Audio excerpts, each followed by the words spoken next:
The wind howled across the frost-bitten plains of Orta V, a planet so far from Earth that the stars looked like strangers.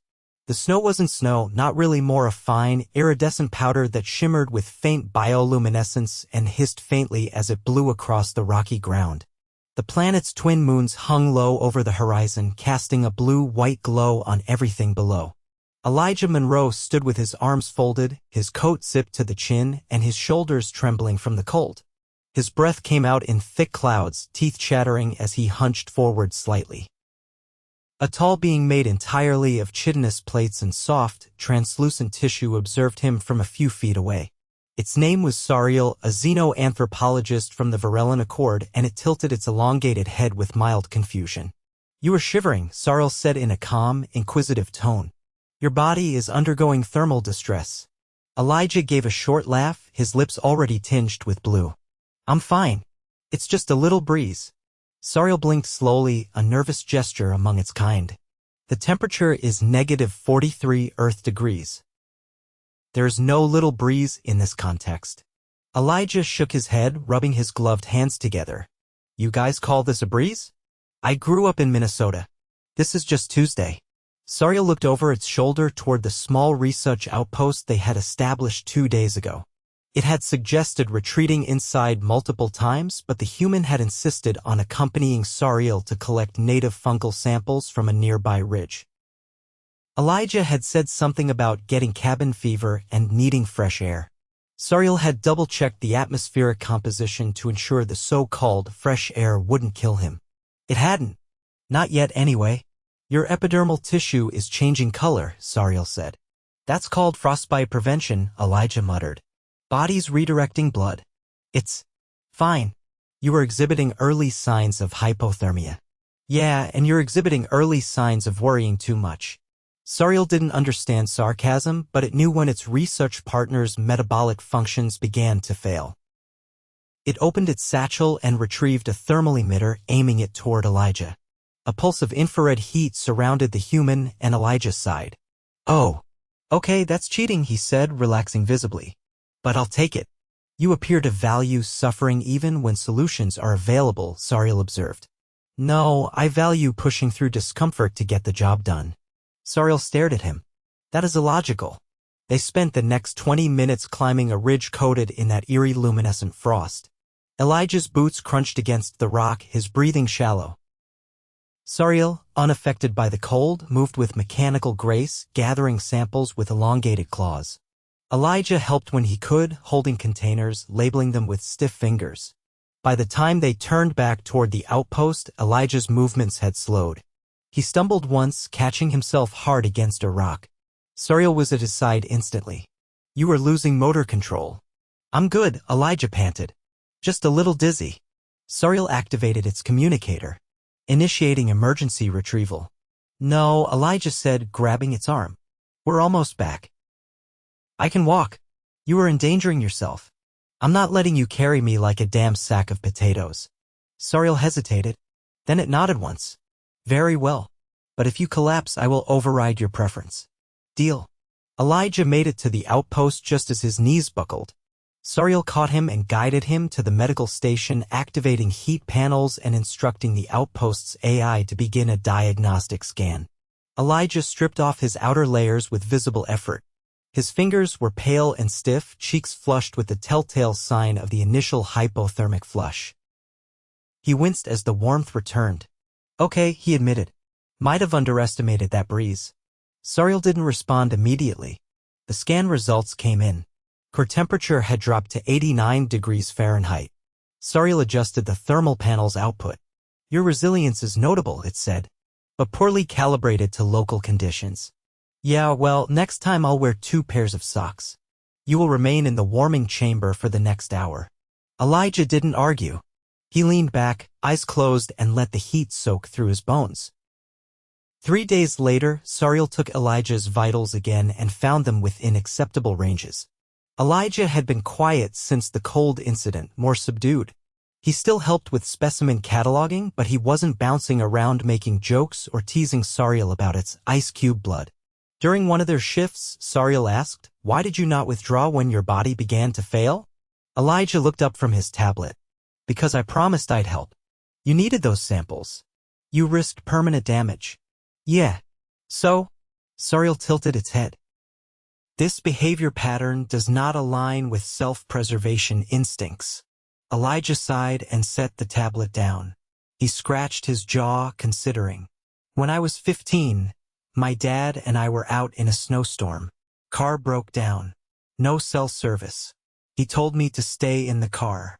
Said he'd walk to the nearest town. It was 10 miles. He made it. Barely. Frostbite on both feet. Took months to recover. I asked him why he didn't wait for help. You know what he said? Sareel waited.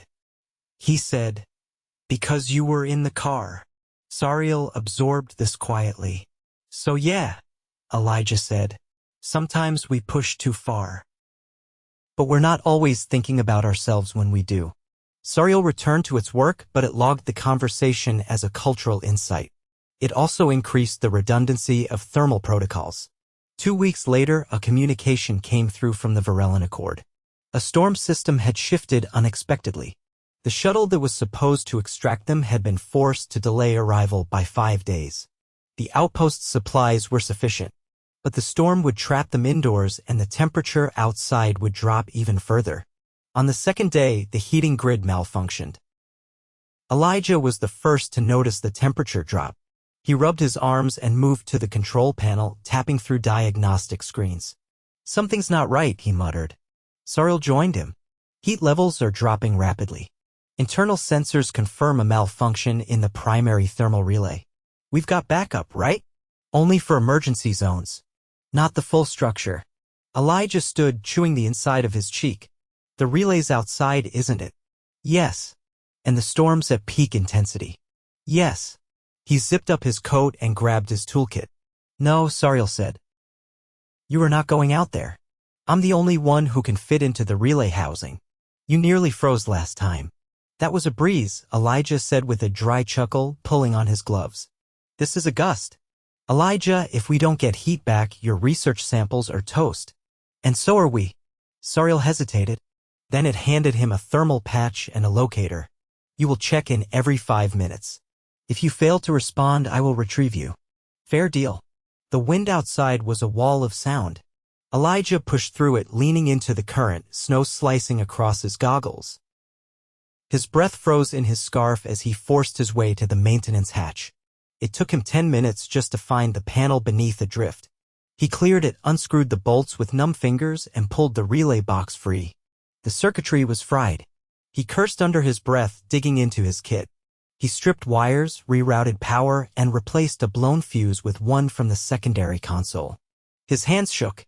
He dropped a tool. He almost didn't find it. He kept going. Finally, the relay hummed back to life. The internal lights of the outpost flickered, then stabilized. Elijah, Sareel's voice came through his earpiece. Thermal systems are operational. Return immediately. Elijah turned. He took one step, then another. Then his knee buckled. He hit the ground hard. Elijah, respond.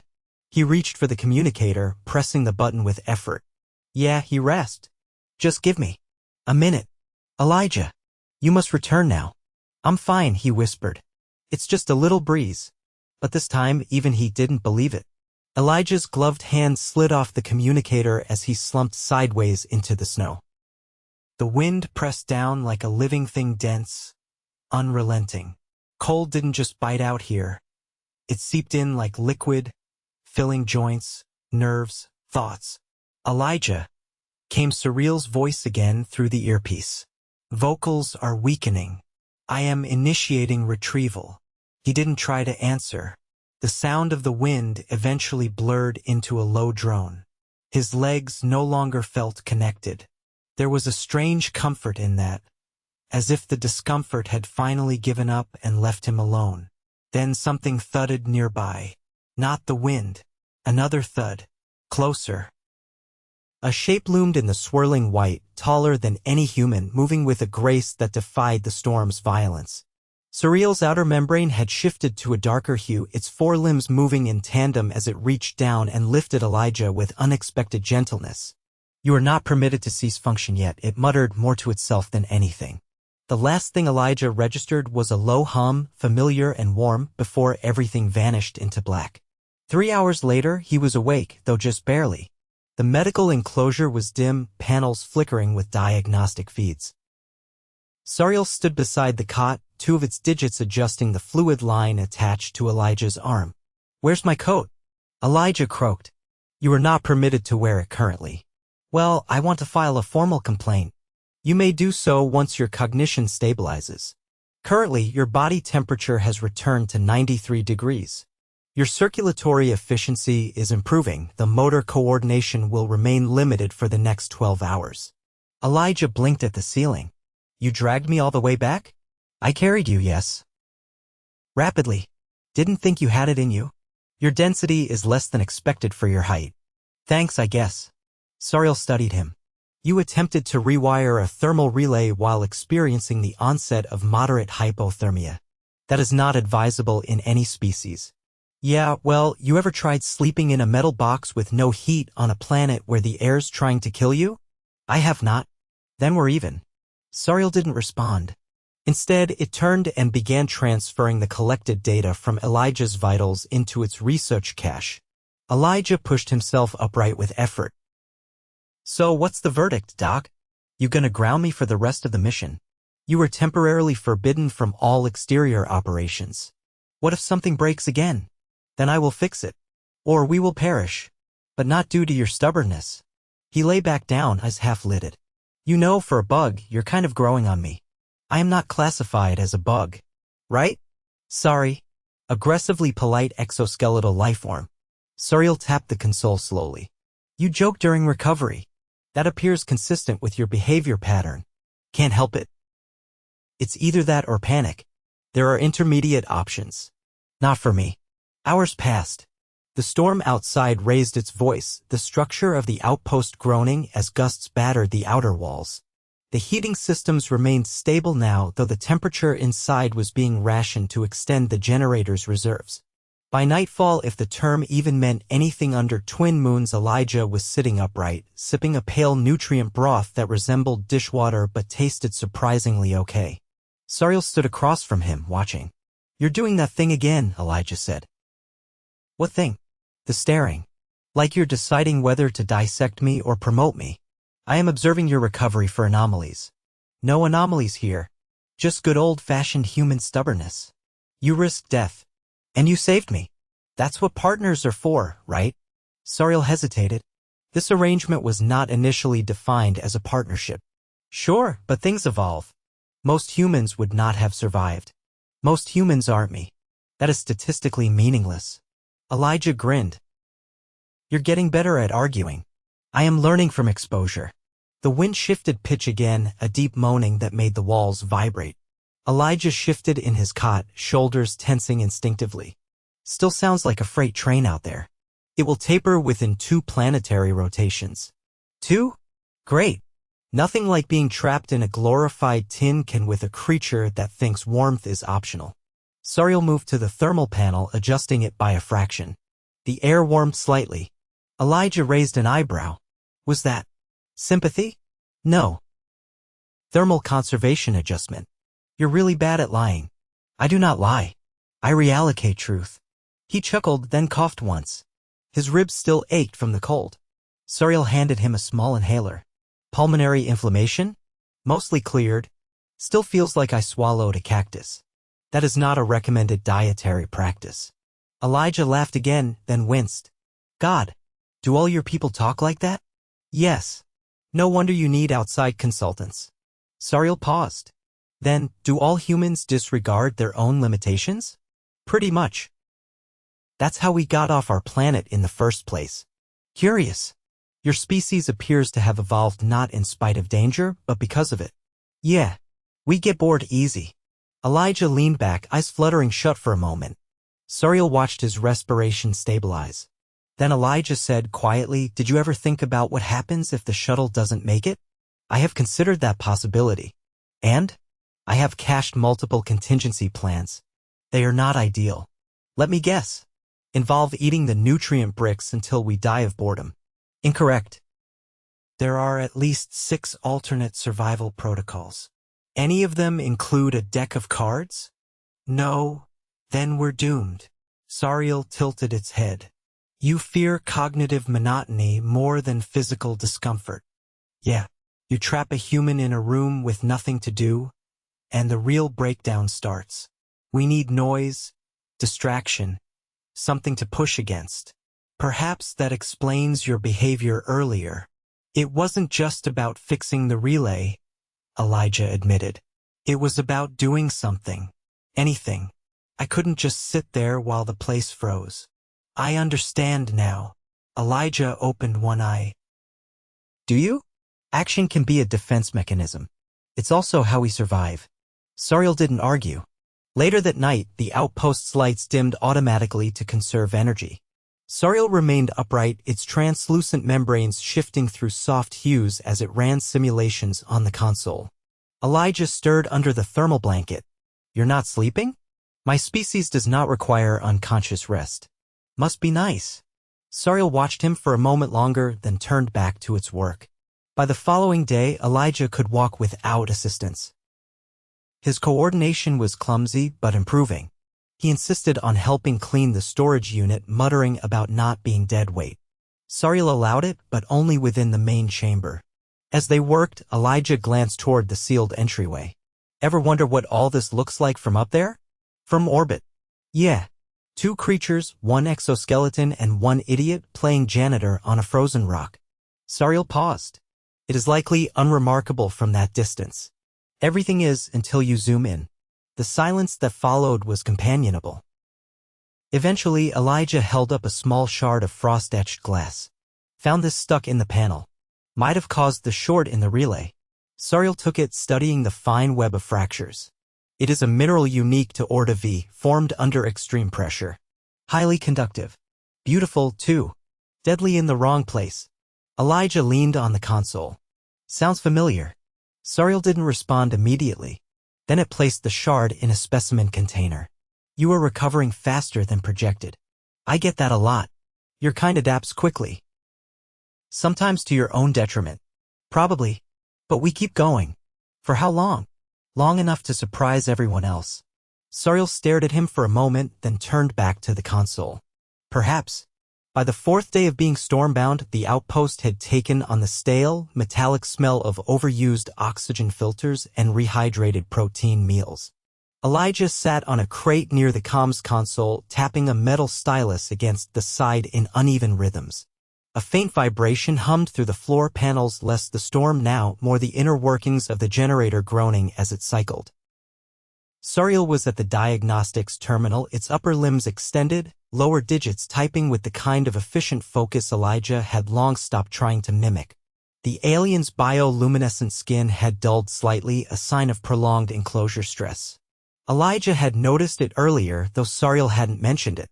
You ever get cabin fever? Elijah asked, not looking up from the stylus. Or whatever your version of that is. Enclosure discontent? Proximity-induced spiraling. Extended isolation does impact my species, Sareel replied without pausing. Though our physiological responses manifest as calcium depletion and memory compression rather than behavioral agitation. Memory compression? That sounds vaguely horrifying. Like your brain's just shoving stuff into a drawer and slamming it closed. An apt visual analogy. Short-term recollection becomes distorted. It is reversible. Elijah stood and stretched, joints popping audibly. Wish I could say the same for my spine. Pretty sure I've aged 10 years in this tin can. You are biologically 37. The degeneration of your posture suggests poor ergonomic habits, not accelerated aging. Appreciate the analysis. Ever think of becoming a motivational speaker? Sareel turned, its head tilting slightly. Your sarcasm continues even under duress. This is consistent with human psychological patterns I have cataloged. Yeah, well, you catalog enough of us, you'll end up either laughing or screaming into a vacuum. Neither response is optimal. Elijah grabbed a sealed pouch from the wall dispenser, tore it open, and sniffed. Smells like disappointment. Probably supposed to be stew. That packet is labeled root protein amalgam with simulated starch. Oh, good. A culinary adventure. He sat cross-legged on the floor, chewing slowly. Sareel resumed its data analysis, but Elijah noticed the alien's limbs were moving with less precision than usual. You look like you're running at 60%, Elijah said. Everything good? My hydration levels are suboptimal. The internal water recycling system is no longer filtering at full capacity. Elijah swallowed. How long's that been going on? Since early morning. The filtration membrane is saturated. You didn't say anything. There was no immediate risk. That's not the point. You've been watching my vitals like a hawk since day one. The least you can do is let me return the favor. Sareel turned slowly. You are not equipped to perform membrane maintenance. I'm not talking about fixing it. I'm talking about being aware. You know, mutual concern. There was a pause. I did not anticipate your concern being reciprocal. Well, Elijah said, tossing the empty pouch into a waste chute, get used to it. They fell into silence again. Outside, the wind had finally dulled to a whisper, more hiss than roar. The outpost creaked occasionally, adjusting to the temperature change. A few hours later, a priority signal pulsed on the comms panel. Elijah leaned over. Incoming message. It is from the Varellan Accord response vessel, Sareel confirmed. Shuttle launch window has opened. Extraction is scheduled within 4 planetary hours. Elijah exhaled, long and low. Finally. You appear relieved. I'm ready to stand somewhere that doesn't smell like freeze-dried lentils and antiseptic. Understandable. Elijah began organizing the crates of biological samples while Sareel calibrated the containment units for transport. As they worked, Sareel's movements remained slow, deliberate. Elijah kept glancing over. I know you said you're fine, but you're clearly dehydrated. I am functioning within tolerances. Yeah, and I was functioning within tolerances when I collapsed in a snowdrift. Sareel paused. There's a portable filtration unit in the emergency kit. Different membrane type. I checked earlier. You did not mention this. Didn't want to assume you'd accept help? Sareel moved to the emergency locker without comment, retrieving the unit. It took less than 15 minutes to connect it to the internal reservoir. The alien's bioluminescence brightened slightly as the system engaged. You should have said something sooner, Elijah muttered. You had not yet recovered. Your condition took precedence. Elijah dropped the last container into the transport rack. We're gonna have to work on that whole self-sacrificing silence thing. It's not a great team strategy. Sareel's tone was neutral. Noted. By the time the extraction shuttle arrived, the storm had fully cleared. Elijah stood near the landing pad, shielding his eyes as the craft descended. The pilot, a Mirran with a sleek exosuit and a ridged cranial crest, stepped out and surveyed the outpost. You two survived the Orta V front storm? The pilot asked, glancing between them. More or less, Elijah said. One busted heater, one near frostbite incident, a malfunctioning filter, and some truly tragic meals. Sareel added, and successful retrieval of 23 fungal samples, 12 mineral cores, and 2 viable spore colonies. The pilot looked at Elijah. You were the human? Guilty. You walked into an active polar system to repair a relay. Why? Because it needed to be done. The pilot gave a low whistle. That's remarkably reckless. Yeah, well, Elijah said, stepping onto the ramp, we're not great at sitting still. Inside the shuttle, the change in atmosphere was immediate. The air smelled clean, sterile. The hum of life support systems was constant but not oppressive. Sareel took a seat near the environmental panel, adjusting its hydration regulator. Elijah sat across from it, watching. Back to civilization, he said. For now. You think we'll work together again? That depends on Accord assignments. Well, if they ask for recommendations, I'll put in a good word. Sareel turned its gaze to him. Despite your disregard for environmental limits? Especially because of that. You learn more about someone when everything goes sideways. There was a pause. I agree. The shuttle lifted off, tilting slightly as it ascended. Orta V shrank below them, its luminescent ice plains and twin shadows fading into haze. Elijah leaned back, eyes closed. I still say it was just a breeze. Sareel didn't correct him. Not this time.